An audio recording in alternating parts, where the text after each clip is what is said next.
What's going on, guys? Welcome back to NolanTCG, and we are back here today for another deck profile, and this time, it's for Blackwings.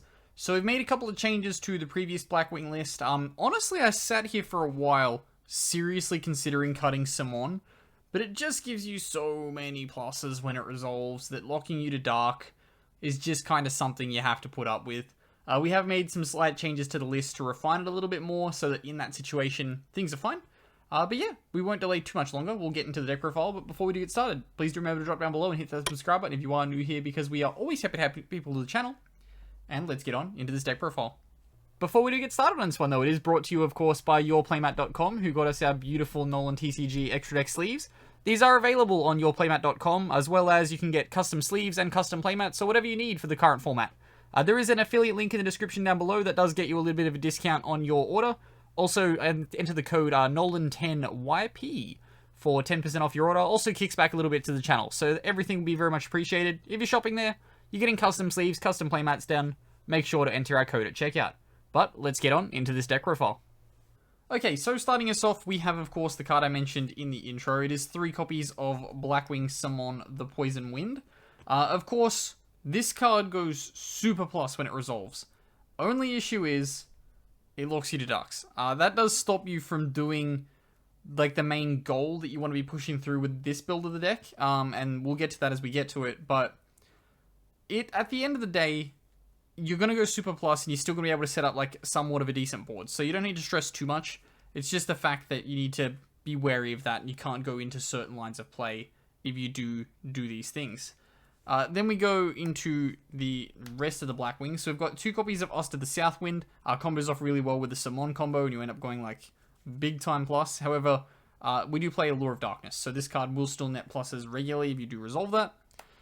3 copies of Chris come through after that, just free special summon. That's why we're playing it. As is for the next card, 3 copies of Bora, free special summon. That's why we're playing it. And then we have 3 copies of Gale, free special summon. That's why we're playing it. That is pretty much the reason why we're playing the bulk of the Blackwing lines. In fact, we do still have 2 more free special summons in 1 copy of Harmartin the Dust and 1 copy of Arishi the Squall. Harmartin is by far the better of the 2.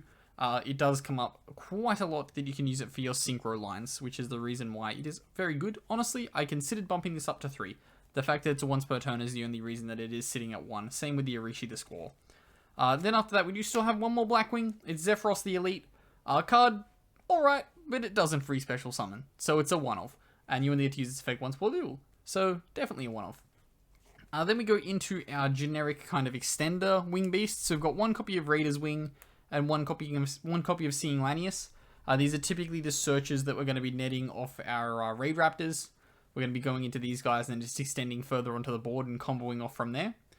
Then we have our PK stuff, so we've got 1 copy of Silent Boots and 1 copy of Ancient Cloak, just again, free extension, and they also search you the cards that help you stun your opponent a little bit more, so always good. Then we have 1 copy of Celestial and 1 copy of Dasher, because we are playing the DPE package, and then, of course, the kind of typical helmet thing that everyone does this format, because we need to get this card banned, or at least some form of the package banned. 1 copy of Artifact Scythe. So we're essentially going Dasher, Scythe, Pop, Summon, Floodgate out the opponent. You have still have Fogblade and stuff sitting in the back row to stun the opponent through after that. That's basically the concept of how this deck works in your standard combos. Then for the spells, we go into 3 copies of Black Whirlwind. Gets you hard pluses whenever you summon your Blackwings with normal summons. 3 copies of Allure of Darkness come through after that. Everything's dark. Consistency, why not? 1 copy of Rank Up Magic Force, the Phantom Knight's Rank Up Magic Force. This is just here for pushing through Xyz's Place. You're going to be using this to, of course, it's for pushing Xyz's Place. We're using this one to go into either the Rebellion card, or you use it to go into the big Raid Raptor. And then Ultimate Falcon, hopefully, can't be added by your opponent. Then our Fusion Destiny, so we've got 2 of those coming through. Of course, you use it for your DPE package, so it's necessary. 1 copy of Monster Reborn, free extension. That's the reason we're playing that. Next off, we have a card that I really, really like this format. Going first and going second, I find this card very, very good, so definitely consider picking it up while it seems to be relatively cheap. It's 3 copies of Salesman. So I've opted to put this into the main deck over something like a Crossout Designator, simply because you don't need to play the targets. Yes, it is good to have the hand traps in your main deck for the crossout designator, but it does take up a lot of space in the deck, and it's not necessarily space that you just freely have at all times. So the 3 copies of Salesman we realistically only have about 5 cards of space in this deck, so you can't fit the crossout package. Salesman, best way to go. Going first, you can slap it down, you can call Nibiru, then you can't be Nibiru'd. Or if you're going second, you just call something that's on board, and then you have a lot of ways to break board in this deck, or like build big boards and push for massive amounts of damage. So, Salesman, very good card. That is my logic. Definitely consider buying it. And then our other hand trap disruptor, 1 copy of Called by the Grave.